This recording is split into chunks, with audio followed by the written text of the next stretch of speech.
put Mao Zedong into power in '49. I remember the John Birchers were talking about that and stuff I read from the 60s and 70s. That was declassified, what, about a decade ago, and is now on History Channel. They had the old CIA section chief, who was very elderly at the time, bragging that they'd actually, put him in power because he was, quote, a stabilizing force. David Rockefeller wrote an editorial when Mao died, and the New York Times actually saying that, but not pointing out that they'd put him in.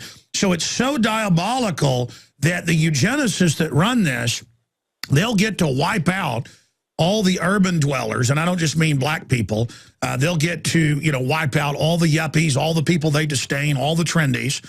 And then you'll have just some of the people in the countryside that they know will then fully mobilize behind this takeover. As you said, the secret weapons will be rolled out. I've talked to Bob Bowman and others that worked in Star Wars.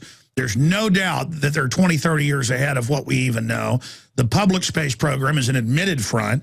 They even admit 90% of the missions were secret. And so that's where this is all going. X-ray lasers, Shabo meteor guns, decapitation weapons that can kill all the world leaders in a matter of hours, that can even blow up bunkers, a mile and a half under a mountain. All of this, super penetrators.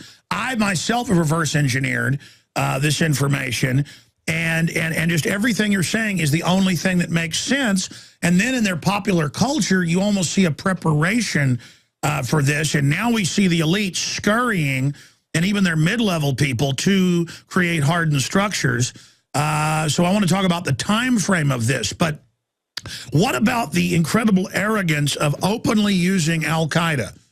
Openly saying, because you talked about how they use, the Muslim extremist manufactured Muslim Brotherhood that goes back to British intelligence, in Lawrence of Arabia and his handlers 100 years ago or close to that.